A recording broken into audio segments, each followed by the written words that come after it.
The singer Michael Jackson is reported to have died from a heart attack.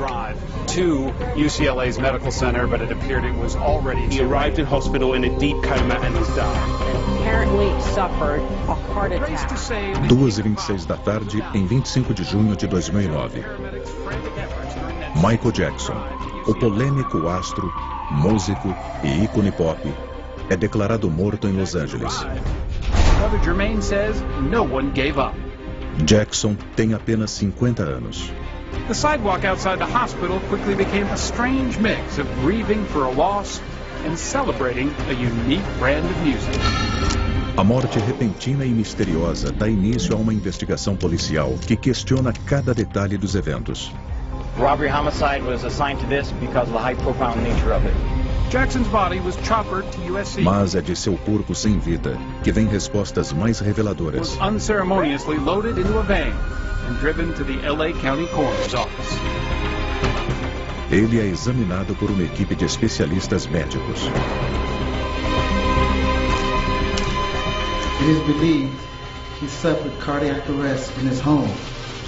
However, the cause of his death is unknown until results of the autopsy are known. Autópsia de famosos. Michael Jackson. O renomado patologista forense, Dr. Richard Sheffer, realiza autópsias de famosos há mais de 25 anos. Ele foi convidado a testemunhar sobre a morte da princesa Diana, de Jill Dando e das vítimas dos ataques de 11 de setembro. O mais fascinante de uma autópsia é que ela não diz apenas como a pessoa morreu.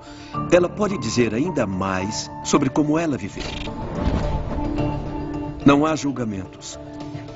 É uma coleta científica de fatos. E o fato do indivíduo ser uma celebridade não faz diferença nenhuma. Não existem celebridades na mesa de um necrotério. Agora, Richard Sheffer fará um exame forense da autópsia de Michael para deduzir o que aconteceu nas últimas horas de sua vida. Este é o relatório do legista sobre a morte de Michael Jackson. Estes fatos médicos puros e simples dizem quem ele era e o que estava fazendo, mas mais do que isso, nos dão uma cronologia dos eventos que levaram à sua morte. 24 de junho de 2009. Jackson aluga uma mansão em Beverly Hills. Em apenas 19 dias, ele embarcará em uma maratona de 50 shows na O2 Arena, em Londres. 40 anos antes, Michael Jackson explodia na cena musical. Como vocalista principal do Jackson 5, ele se tornou internacionalmente famoso. Michael Jackson era o rei do pop. Ele era o rei do entretenimento. Ele fez coisas que ninguém mais podia fazer. Ele era intocável. Jackson foi o artista mais bem-sucedido da história.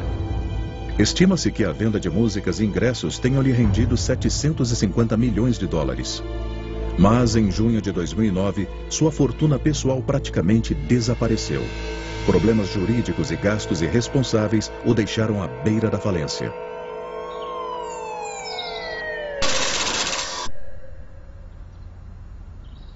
Michael Jackson foi basicamente um recluso por 12 anos. Ele não fez nenhuma turnê, não lançou nenhum grande disco como fazia no passado. Ele acumulou uma dívida de quase 400 milhões de dólares.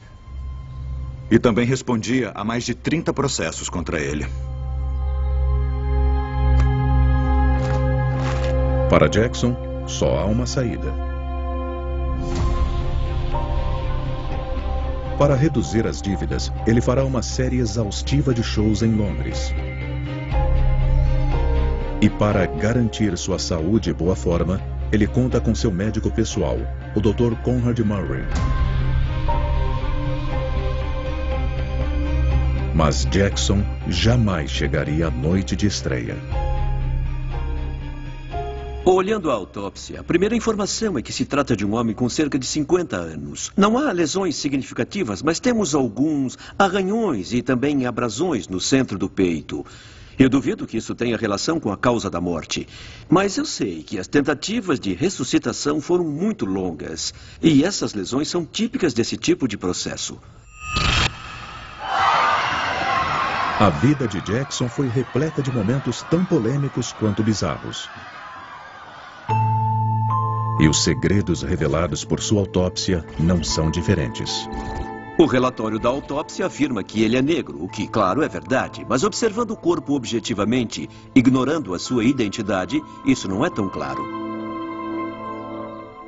Milhões de páginas de jornal foram dedicadas ao assunto da pele de Michael. Ele era negro? Ele estava ficando branco? Ele queria ficar branco? Essas eram as coisas que todo mundo queria saber. Jackson sempre alegou que sua palidez se devia a uma doença de pele rara, mas poucos acreditaram. A autópsia mostra que, exatamente como Jackson afirmava, ele tinha um problema de pele. Nas áreas mais escuras havia manchas claras, e parece que nessas áreas mais claras a pele tinha parado de produzir pigmentos. Células chamadas melanócitos produzem um pigmento escuro, a melanina, que dá cor à pele. Mas a autópsia não encontrou estas células. Sem elas, a pele fica pálida, o que explica a aparência de Jackson. E isso indica uma doença chamada vitiligo. Como Jackson sempre insistiu, ele realmente tinha uma rara doença de pele. Mas ele também fez outras alegações sobre sua aparência. Em fevereiro de 1993, Michael compareceu ao programa da Oprah Winfrey e disse a 62 milhões de americanos que ele não clareava a pele, que ele não usava produtos para fazer isso. Mas a evidência encontrada na cena do crime mostra que não era verdade. Jackson gastava grandes quantias com remédio para clarear a pele, o Benoquin. A verdade era que Michael esteve tratando o seu vitiligo com um médico chamado Arnold Klein, há cerca de 25 anos. Atuando em Beverly Hills, Klein era o dermatologista das estrelas. Entre seus clientes estavam Elizabeth Taylor, Carrie Fisher e Sharon Stone. Klein recomendou a pomada Jackson quando se conheceram. Ela impede que o pigmento escuro seja produzido nas áreas não afetadas pelo vitiligo. Jackson passou metade da vida clareando a pele. E o rei do pop era obcecado pela própria aparência.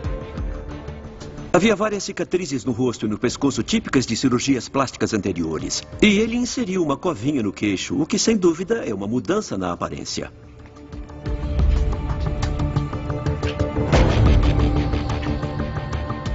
O nariz mostra sinais de modificação intensa. Ele é afundado de um lado e a ponte foi totalmente removida. Este é um dos sinais de cirurgia plástica extrema. Os irmãos dele tiravam sarro do tamanho do nariz dele e o chamavam de narigudo. Isso deixou uma cicatriz emocional. E assim que ele descobriu que existia cirurgia plástica, ele começou a modificar o nariz. Ao longo dos anos, Jackson voltou diversas vezes à sala de cirurgia, mudando não apenas seu nariz, mas quase todo o rosto. Na imprensa, ele era tratado como um louco e tornou-se propriedade pública. Mas a autópsia revela que ele conseguiu esconder um segredo da mídia por 25 anos. O cabelo de Jackson não era dele, ele usava uma peruca. Era presa com uma cola semipermanente e o cabelo real dele cobria algumas partes nas laterais e também na nuca. Com exceção destas áreas, o rei do pop era quase totalmente careca. Apesar de ser alvo dos tabloides, ele escondeu este fato por quase um quarto de século. O couro cabeludo revela o motivo da calvície, a tecido cicatrizado na parte de cima da nuca. E estas cicatrizes indicam uma queimadura. Em 1984, Jackson estava no auge da carreira. Seu álbum Thriller tornou-se o mais vendido de todos os tempos. Mas a gravação de um comercial com seus irmãos marcou o início de seu declínio, quando um dispositivo pirotécnico ateou fogo ao seu cabelo.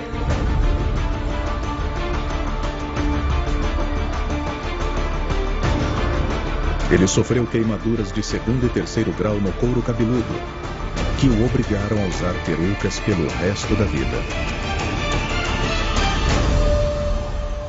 Michael nunca se recuperou disso. O incidente do comercial mudou a carreira do Michael para sempre. Ele passou a se preocupar demais com a aparência. Ele ficou extremamente paranoico em relação às pessoas que o cercavam, ferido, traído.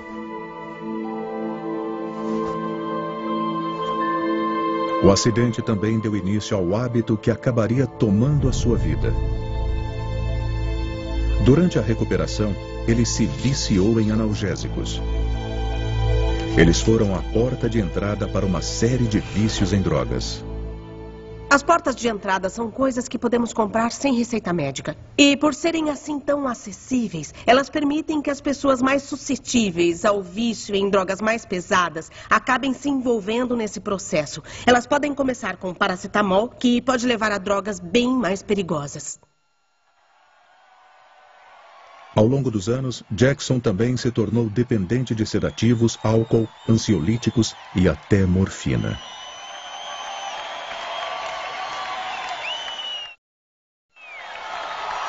Ele precisava das drogas no dia a dia para cantar, dançar e se apresentar.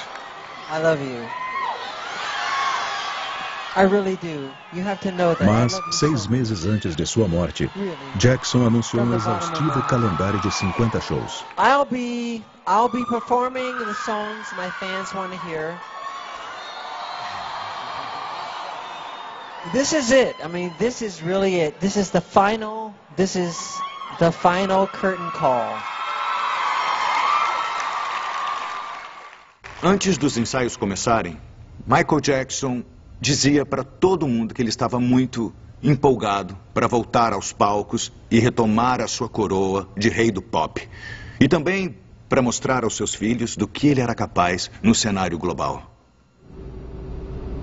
Mas nos bastidores, os promotores de eventos da AEG temiam que Jackson não tivesse condições de realizar seus shows notoriamente energéticos. Eles começaram a questionar problemas de saúde divulgados pela imprensa. Seu médico pessoal, Conrad Murray, garantiu que, com exceção de episódios de insônia, Jackson estava em boas condições físicas. Mas nem todos se convenceram. Terry Harvey é um promotor musical muito próximo à família Jackson. Uma pessoa precisa estar em forma para se apresentar por 2 horas, sem dúvida. Se eu acho que o Michael tinha energia ou resistência para 50 noites, mas ele não ia aguentar nem 30 minutos. No fundo, Michael sabia que seria impossível conseguir fazer 50 shows. Michael disse para os mais íntimos que não sabia se ia conseguir fazer 2 shows. Qual era a verdade sobre o estado físico de Jackson? Ele tinha condições de fazer a turnê? O relatório diz que ele pesava 61 quilos e media 1,75 m, o que dá um IMC de 19,9, o que é normal. Então, embora ele parecesse um pouco magro, ele estava dentro da faixa aceitável. É de se esperar alguma arteriosclerose aos 50 anos. Mas Michael Jackson não tinha nenhuma evidência disso. O coração dele estava em boas condições. Para um homem dessa idade, ele estava em forma. Mas Jackson apresentava clara dificuldade nos ensaios. Ele parecia sem fôlego, tenso e incapaz de realizar as coreografias que o tornaram famoso. Na autópsia, Richard Sheffer encontra um provável motivo para o desempenho pouco inspirado de Jackson. Foram feitas várias radiografias do Michael Jackson. Elas mostram que ele tinha osteoartrite em alguns dedos e na coluna. As vértebras da coluna são amortecidas por discos de cartilagem. Na osteoartrite, a cartilagem degenera e os ossos ficam desprotegidos. Isso pressiona as articulações e, em casos extremos, pode haver contato entre os ossos.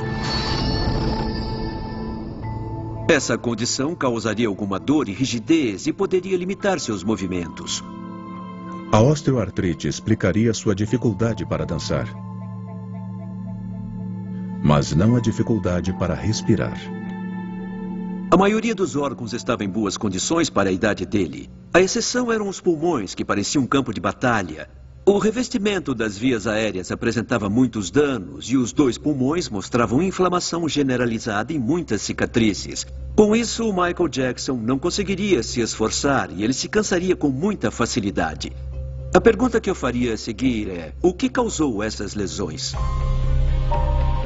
Uma possível explicação está no próprio rosto de Jackson. Depois de 20 anos, surgiram erupções vermelhas simétricas em suas bochechas. Um sintoma claro de outra doença de pele incomum, o lúpus discoide, que causa perda de pelos no corpo inteiro e pode afetar os lábios. A autópsia mostra que Jackson tinha tatuagens escuras nas sobrancelhas e tatuagens nas pálpebras como delineador, e também tatuagens cor-de-rosa ao redor dos lábios. O lúpus também explicaria o hábito de Jackson de usar sombrinhas. A doença deixa a pele sensível à luz do sol. E não afeta apenas a pele. Ela pode castigar o corpo inteiro. O lúpus é uma doença autoimune. Essas doenças ocorrem quando o corpo ataca partes de si mesmo. Os glóbulos brancos costumam atacar invasores externos ao corpo. Mas no lúpus, estas células se voltam contra o próprio corpo, incluindo os pulmões, causando danos severos. É uma doença crônica, com fases de remissão e retorno. E o retorno pode ser causado por várias coisas: estresse, esforço e falta de sono. Mas há uma explicação alternativa para as lesões pulmonares de Jackson. Durante 25 anos, cada vez mais instável e dependente de drogas, Michael Jackson visitou a clínica do dermatologista Dr. Arnold Klein. De acordo com os funcionários do local, as visitas tinham cada vez menos a ver com sua pele. Ele ia ao consultório algumas vezes por semana, para pequenas intervenções. Quando ele chegava à clínica, eu abria a porta dos fundos e o levava à sala de procedimentos. Então eu chamava a enfermeira do Dr. Klein, a Ellen, e dizia: o Michael chegou, ele quer uma injeção.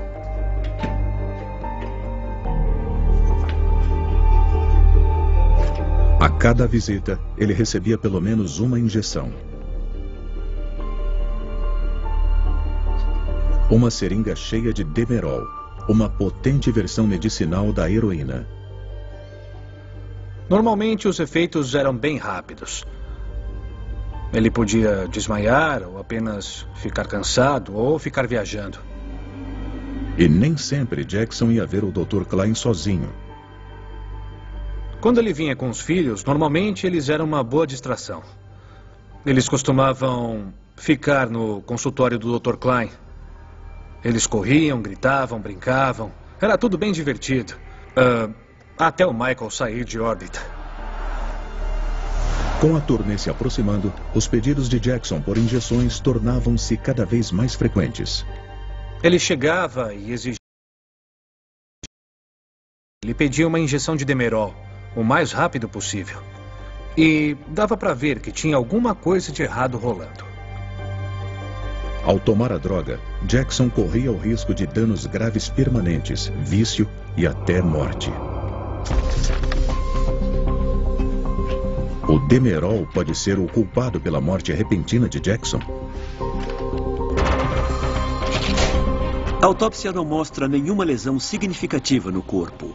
E não há nenhuma evidência de doenças significativas, com exceção dos pulmões.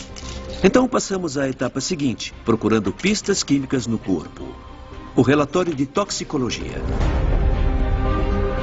Jackson tinha problemas bem conhecidos com drogas controladas. Ele passou por clínicas de reabilitação e admitiu seu vício em analgésicos. Em 2009, também recebia injeções frequentes de Demerol, equivalente medicinal da heroína. E no início de junho, Jackson tinha dificuldades nos ensaios para a turnê de ZZ. O Demerol é uma droga incrivelmente forte. Então, se ele fosse aos ensaios sob os efeitos dela, ele estaria desorientado, ficaria tonto e também teria problemas para respirar, porque ela causa uma falta de fôlego, e isso é literalmente o oposto do necessário para uma apresentação. Mas em apenas 19 dias, Jackson devia embarcar em sua turnê de 50 shows em Londres. A mente de Michael Jackson não estava preparada. Embora em público ele dissesse que, sim, é claro que eu consigo, era claro, pela forma como ele não comparecia a ensaios e ignorava as reuniões de produção, que ele não estava pronto para a turnê This Is It. A situação era tão complicada que o produtor da turnê, Kenny Ortega, enviou um e-mail preocupado aos promotores. A minha preocupação é que ele parecia muito fraco e cansado esta noite. Ele tinha calafrios terríveis, tremia, estava incoerente e obcecado. Tudo indica que ele precisa de uma avaliação psicológica. Eu acredito que ele quer muito fazer isso. Ele ficaria arrasado, de coração partido, se cancelássemos. Ele está morrendo de medo de perder tudo isso. Isso parte meu coração. Ele parecia um menino perdido. Ainda existe a chance dele conseguir se recuperar se dermos a ajuda necessária. Sinceramente, Kenny. Os promotores deram um ultimato a Jackson. Entre nos trilhos ou cancelamos tudo. Com 400 milhões de dólares em dívidas, para Jackson não havia escolha. Era óbvio que a questão era o dinheiro que estava em jogo. Michael não tinha opção. Tinha que se apresentar, ou perderia a casa, seus filhos ficariam sem teto e seria sua ruína financeira.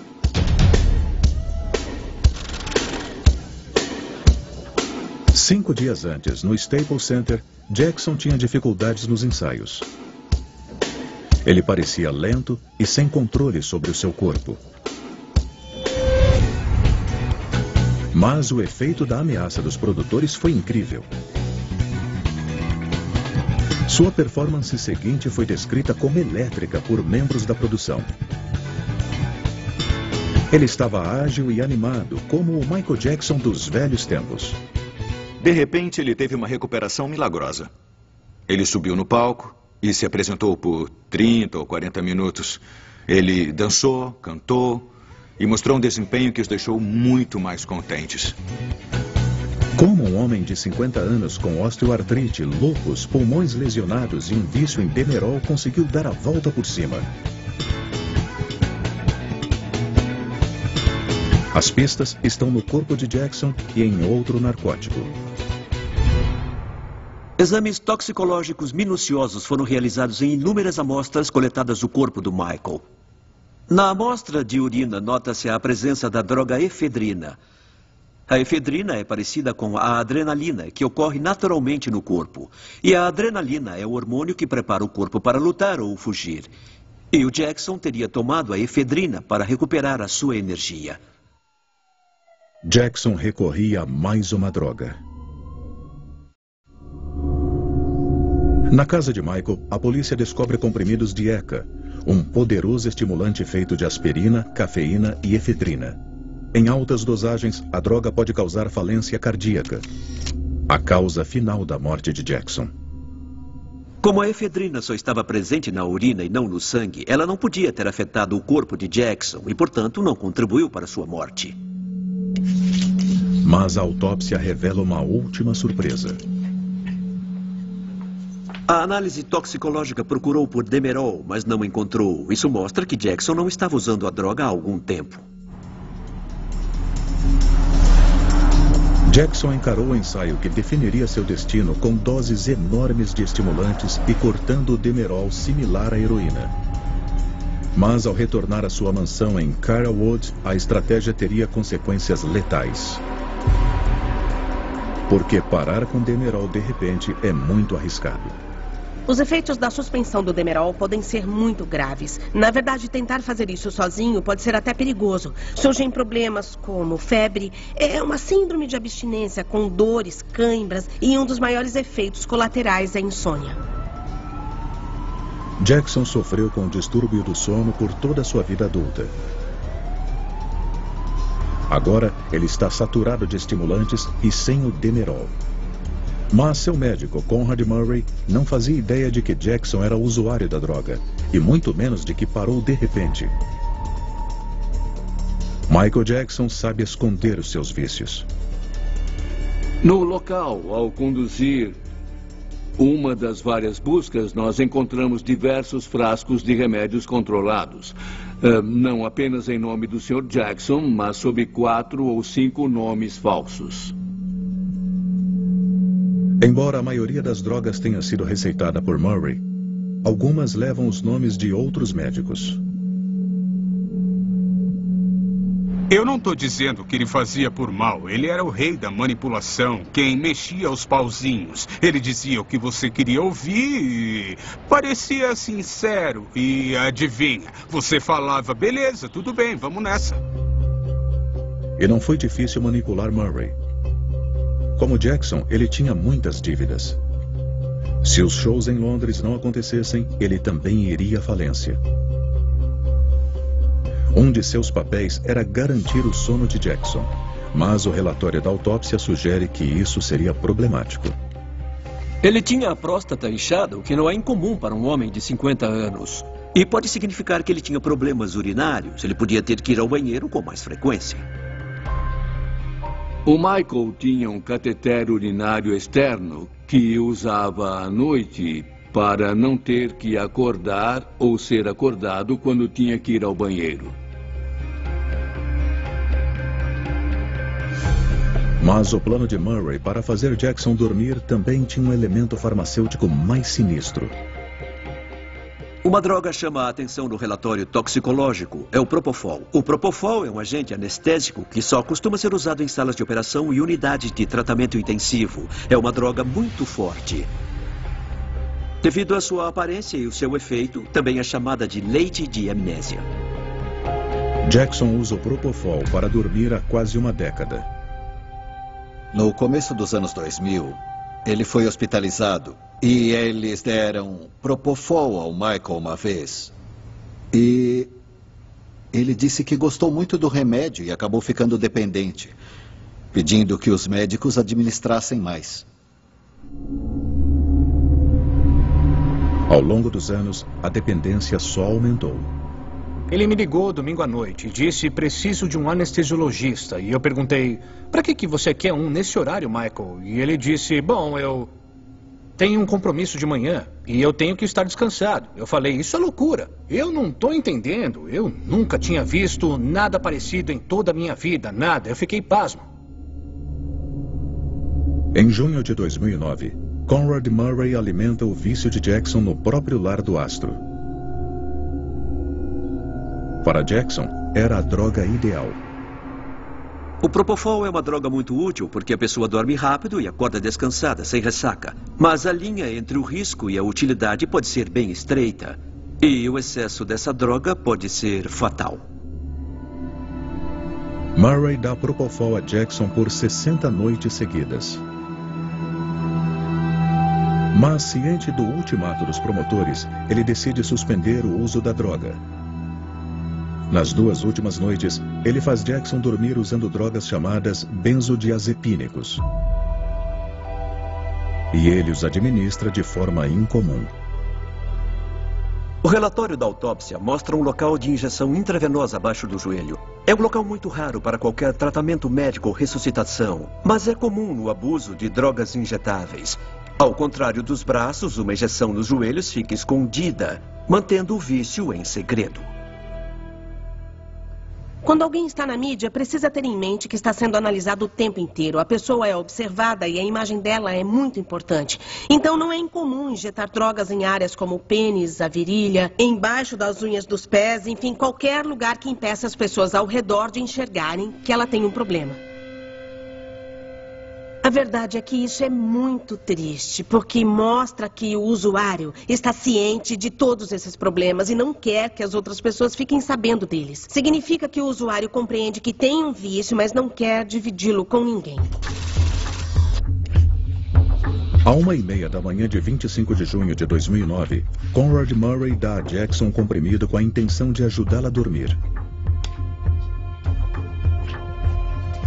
Há Valium no organismo dele. O Valium é um benzodiazepínico usado no tratamento da ansiedade, mas que tende a causar sedação.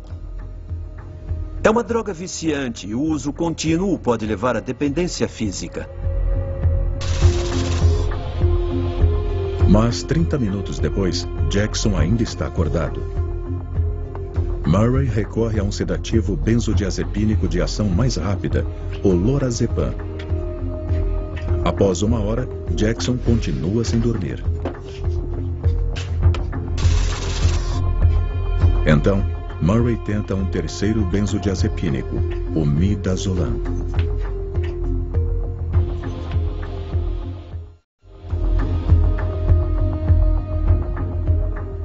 Pode ser meio incomum encontrar 3 tipos diferentes de benzodiazepínicos ao mesmo tempo.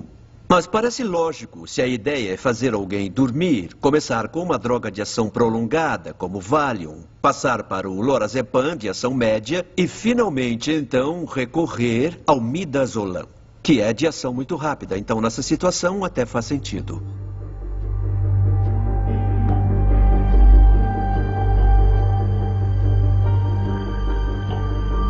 Ao longo das primeiras horas, Murray dá a Jackson mais e mais benzodiazepínicos. Mas eles não fazem efeito.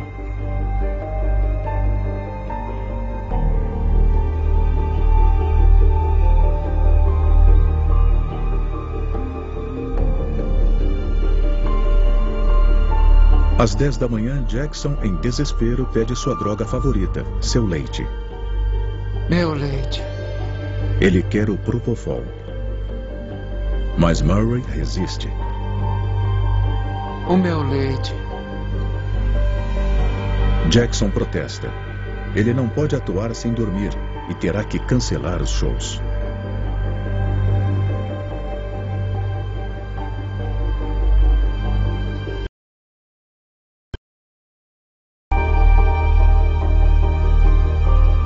Às 10h50 da manhã, Conrad Murray finalmente cede e prepara uma dose de Propofol.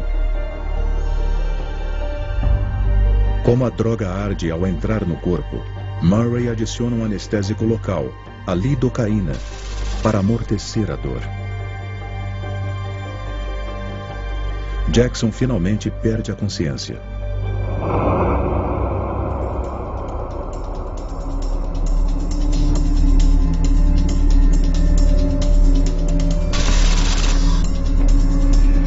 Quinze minutos depois, Conrad Murray retorna ao quarto do cantor.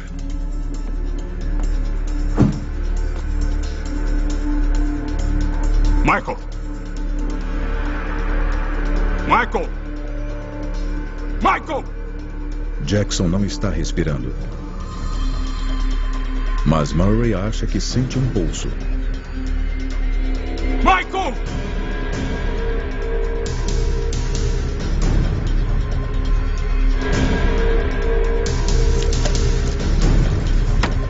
Ele procura o flumazenil, uma droga que reverte os efeitos dos benzodiazepínicos.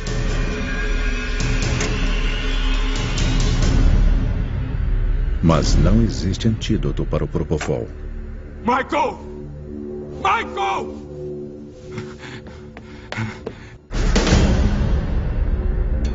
Fire paramedic 33, what is your emergency?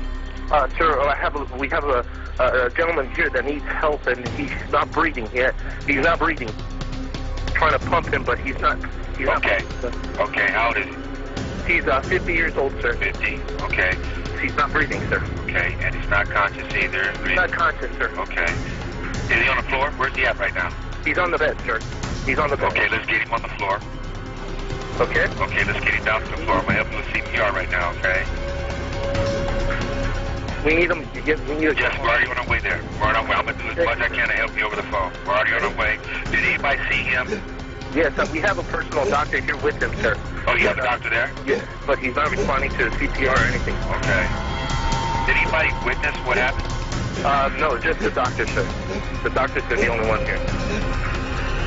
He's pumping his chest, but he's not responding to anything, sir. Please.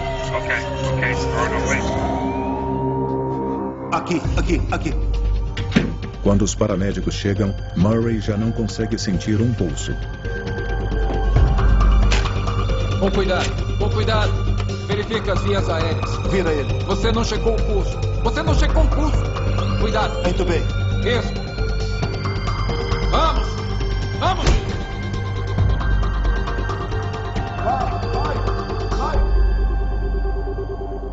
O corpo de Jackson é levado ao hospital. Mas é tarde demais.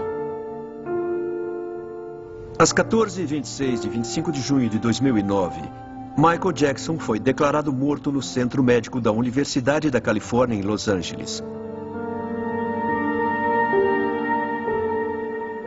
O relatório da autópsia conclui que a causa da morte foi intoxicação aguda por propofol, com os benzodiazepínicos como fatores contribuintes. Uma vez na corrente sanguínea, ambas as drogas se espalham pelo corpo. Quando chegam aos pulmões, elas têm um efeito poderoso. Elas reduzem o ritmo de contração e expansão dos pulmões, prejudicando sua capacidade de oxigenar o corpo. Não podemos esquecer que o Jackson tinha pulmões muito ruins e a combinação de tudo isso fez com que o oxigênio em sua corrente sanguínea atingisse um nível tão baixo que seu coração e cérebro pararam de funcionar e ele faleceu. 2 meses após sua morte, o resultado da autópsia é anunciado. The LA County coroner has ruled Michael Jackson's death a homicide. O principal suspeito é o Dr. Conrad Murray. Ele é julgado por homicídio culposo. No julgamento, a principal evidência é o propofol. O Conrad Murray afirma que deu ao Michael 25 miligramas de propofol às 10h40 da manhã. Mas o relatório toxicológico mostra que havia muito mais do que isso na corrente sanguínea de Jackson quando ele morreu. A questão é, como vamos explicar a discrepância? No tribunal, Murray alega não ser responsável pela anomalia. Ele culpa outra pessoa no quarto. O próprio Jackson.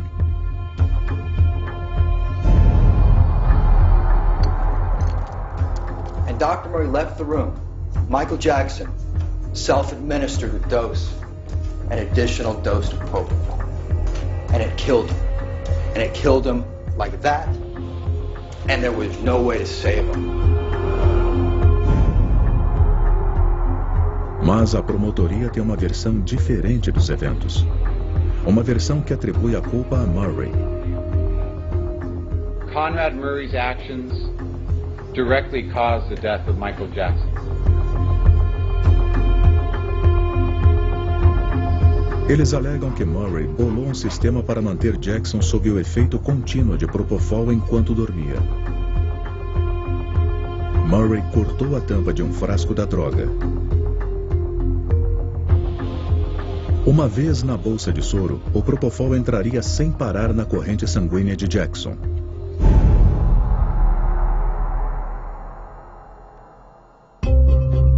Normalmente, o soro que vem da bolsa se mistura com a droga, que entra pelo injetor lateral e a carrega para o corpo.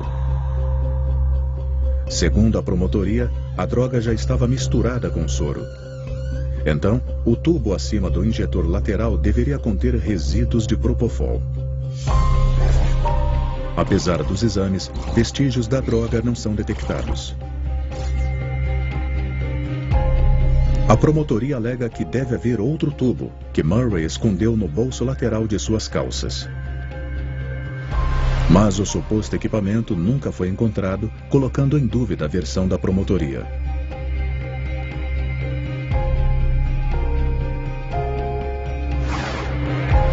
Mas isso não abala o júri. I am advised that the jury has reached a verdict. We, the jury in the above entitled action, find the defendant, Conrad Robert Murray, guilty of the crime of involuntary manslaughter.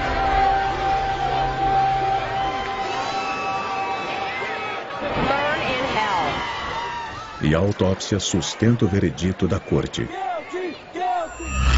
Conrad Murray falhou em seu dever como médico. O propofol é um anestésico muito poderoso. Existe uma linha fina entre seus efeitos desejados e a morte.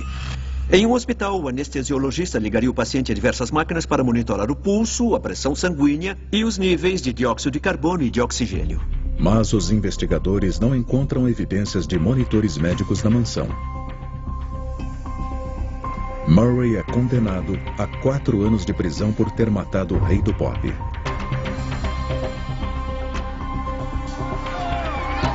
Em 40 anos de carreira, Jackson se estabeleceu como o maior músico de todos os tempos. Mas drogas controladas sustentavam boa parte de seu sucesso. Foi uma tragédia ver como aquela figura quase mítica, entrou pelo caminho do vício em drogas. Elas o transformaram numa sombra do que ele era. Ele não tinha escolha. Ele tinha quase 400 milhões de dólares em dívidas. A turnê This Is It era a cartada final. Era tudo ou nada para ele. Simples assim. Ele pegou um caminho de destruição. Quando alguém entra na toca do diabo, algumas pessoas conseguem sair, mas outras não. A vida de Jackson foi marcada por conflito e polêmica. Ao contratar Conrad Murray, ele assinou sua sentença de morte. No dia em que se conheceram, o destino de Michael foi selado. O Michael Jackson era um homem com diversos problemas físicos e psicológicos. Para superá-los, ele mergulhou na dependência de drogas e no vício. Ele usava drogas perigosas de maneira inconsequente.